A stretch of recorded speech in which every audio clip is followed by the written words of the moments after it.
Okay. As I said, I'm excited to introduce Mark Begor from Equifax. You probably know him well, but just in terms, if you don't know his background at Equifax, I'll let you know that he started there in 2018.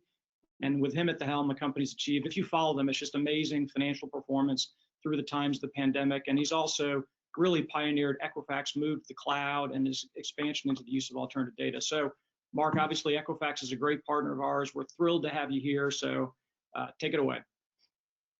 Thank you, Eric, and thank you, Sanjay, and the Urginet team for including me. It's great to be here this morning and welcoming you to this conference. We formed our partnership with Urginet really about a year ago this month, and we're really excited about the relationship we have with Urginet, and the focus that they have on alternative data really mirrors ours also, and we'll talk about that this morning. You know, we believe that more data results in better decisions, and the Urginet team is integral to that.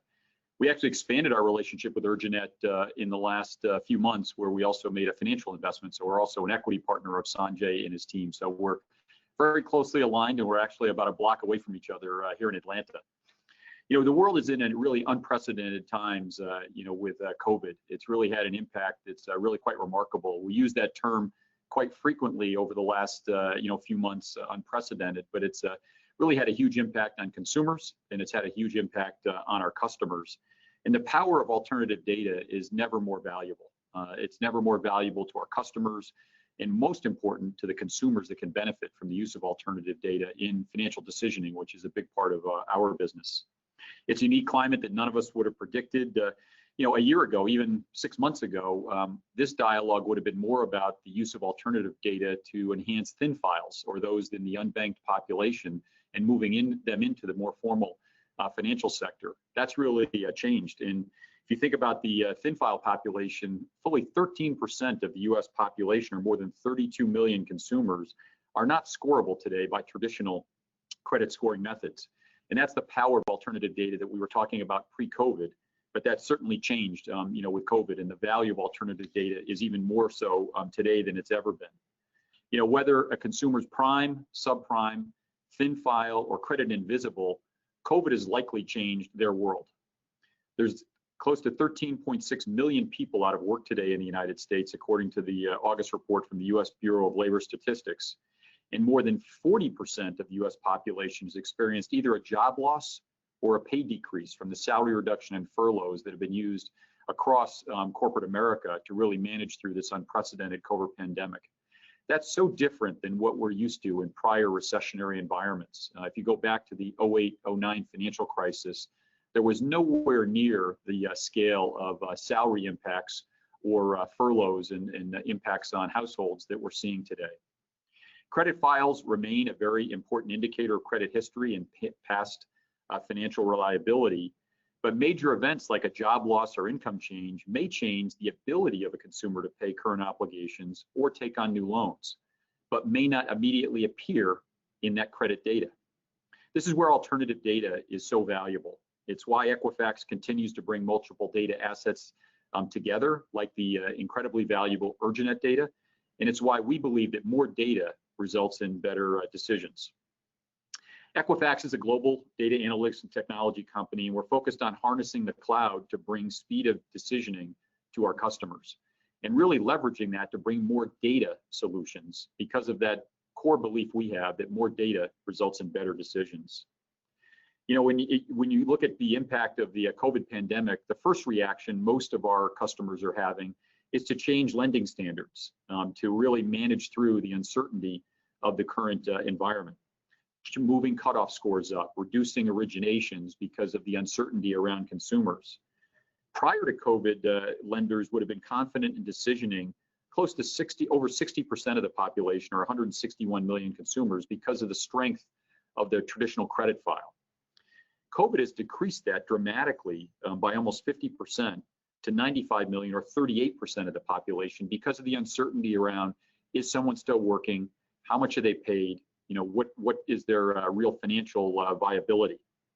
Lenders need new ways to transform uncertainty into better understanding of risk. There's no 100% accurate forecast of the post-COVID world. There's no crystal ball, but we believe that alternative data and more data coupled with the credit file, really enhances decisionings and allows lenders to really manage through this uncertain time. We spent some time modeling past economic events that might mirror COVID. Of course, nothing does. The similarities, looking at similarities between past recessions, natural disasters, and what's happening in COVID-19. There is a striking similarity between Hurricane Harvey, using that as example, the sharp and sudden economic impact of the Texas economy in 2017, and what we're seeing today in the national and broad-based impact of COVID-19.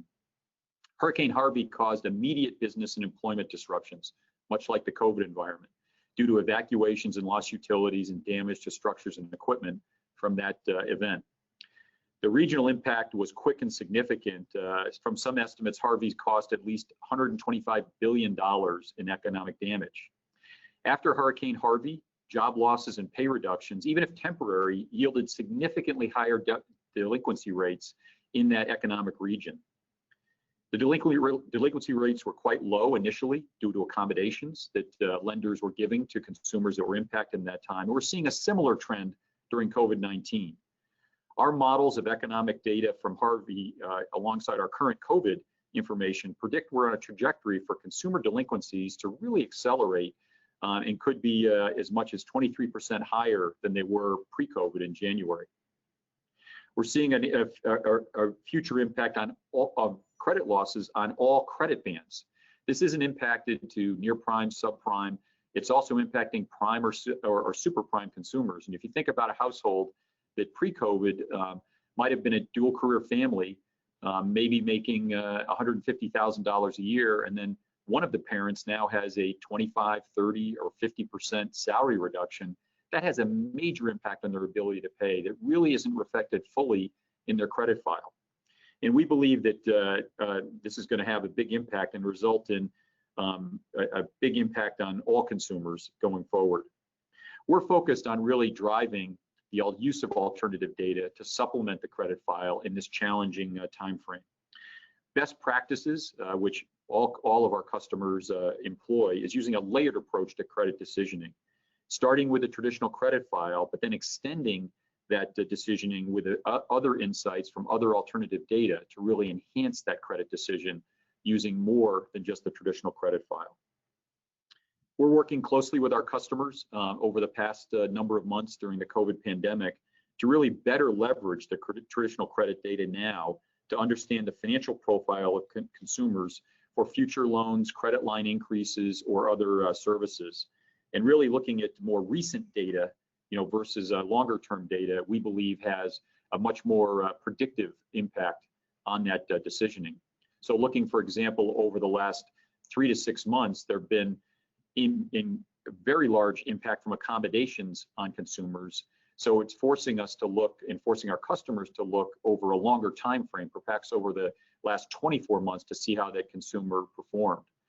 But closely monitoring the financial distress like utilization increases and loan accommodations. A deeper view of traditional credit reports allows nearly 4 million consumers, we believe, who are moved down to credit policy tightening to move back to prime and super prime credit categories through the use of alternative data. And this is really important in this challenging time. Another trend we're seeing is the use of AI technology. Having all this data becomes difficult to manage and difficult to decision off of. And the use of artificial intelligence, or in our case, our patented neuro decisioning technology, brings strong science to that data. It allows the insertion of new information for optimal decisions, and AI combines multiple data sources, including the traditional credit file, with alternative data to drive maximum lift. And of course, explainability is really important. The use of AI complicates the explainability of that decision. And of course, the regulatory requirements we operate under, FCRA here in the United States, require that adverse action, and having that explainability is really critical. It's important to understand why someone should or shouldn't get a loan, but also we have to explain to the consumer why they were not approved if they're not. And that's why it's so important to have that AI technology that provides that explainability. And Equifax's AI, or NDT, has been approved by the regulatory requirements for adverse actions, which we think is very, very powerful. And the prediction is also really important. If lenders can't predict accurately, you may be limiting your opportunity for customers. So the use of additional data and perhaps using also AI really enhances that. Our models show through the use of AI on top of traditional credit reports enables another 3 million consumers to move back to prime or super prime from a reduction from just the credit file. So really powerful expansion of the customer base that our customers can use, the consumer base. So the combination of AI and alternative data is even more compelling in this layered approach. Alternative data is also really valuable, and Equifax has some really valuable data assets. As I mentioned earlier, there's been a big impact on consumers around their income and employment. Whether they've lost their job or they've had a salary reduction or been furloughed, it's really had a massive impact. And beyond the U.S. labor statistics that has an 8.4% unemployment rate, the July labor report shows 13.6 million consumers are unemployed. So take a scenario where you've got a consumer looking to buy a car. It's critical to have a good data in that decisioning for a big ticket transaction. We saw auto sales start to increase during the COVID pandemic, some wanting to avoid mass transit. But whatever the driver was, car purchases come with a verification of income and employment generally. Lenders need to know that the information is accurate that they're using, and verified income and employment and debt to income information is critical to assessing a consumer's ability to pay. Layering in Equifax's twin work number database into credit decisioning can move more than 7 million prime and super prime categories or consumers into a prime or super prime category. And 7 million consumers can benefit from these new financial opportunities, whether it's buying a car or another financial transaction. And and our customers can deliver those loans and services with new confidence by layering in income and employment data. Consumer consented data, as Sanjay pointed out, is another big trend that we're really actively engaged in, and of course with our partnership with Urjanet. Consumer consented data can reach into including utility data that Urjanet has such rich and complete data, really brings new information to the credit decisioning that wasn't reported into other bureaus in the past. And it provides a very powerful lift. Pre-pandemic, Equifax estimated 5.5 million US consumers would benefit from the ability to move from unscorable to subprime and even into prime or near prime when their telco, utility, and other types of non-traditional data were considered. Another 3.4 million consumers would be able to move from being unscorable into the subprime bands. So the power of the Urjanet utility consented data is incredibly strong, and it really brings a decisioning benefit that's powerful to our customers. Utility payment data is a very powerful source of information.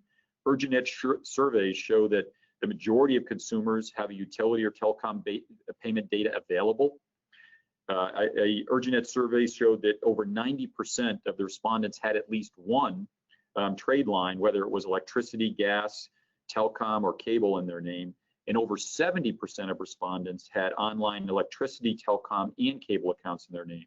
So a very rich set of data when included in the credit decisioning process. So back to our car buying scenario. In evaluating a person's ability to repay the car loan, utility payment history provides a strong indication of how they'll handle their debt and whether they'll pay off that auto loan. Someone who's paid their gas and electric bills on time for consecutive years is likely a strong candidate for on-time car payments. This comes back to the COVID pandemic and the paradigm where all credit classes were impacted by the pandemic. I think that's a really important element that we're seeing across our analytics, that it's not just those that are challenged in the near prime or subprime. This has impacted all classes of consumers. So the use of alternative data across all credit bands is really critically important. And we believe that the utility payment data that Urjanet is partnering with Equifax on really provides critical information to have a real lift on both thin and visible consumers, but also the ability to move more than 5 million people into prime and super prime. So really, really important. So in wrapping up, we're really energized about our partnership with Urjanet and with Sanjay and his team. We're closely collaborating. We were working together before we formed our formal partnership a year ago, and now, of course, we're an investor. We believe that more data results in better decisions, and UrgentNet's at the crux of that and at the hub of that. Credit reports remain a very strong indicator of credit history and past financial reliability, but alternative data, like the data from UrgentNet, has the potential to significantly expand consumer access to credit and really drive positive financial results for our customers in the financial services industry.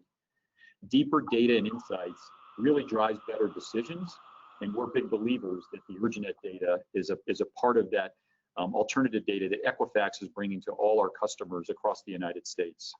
So Sanjay, thank you for including me, and I hope my insights were helpful. We look forward to growing with you and the UrgentNet team. Eric, I think back to you. Yeah, thank you, Mark. That was fantastic, and certainly challenging times, but opportunities for both of us to work together and innovate and help consumers and lenders through this time. Thanks so much for joining us, Mark. Thanks, Eric.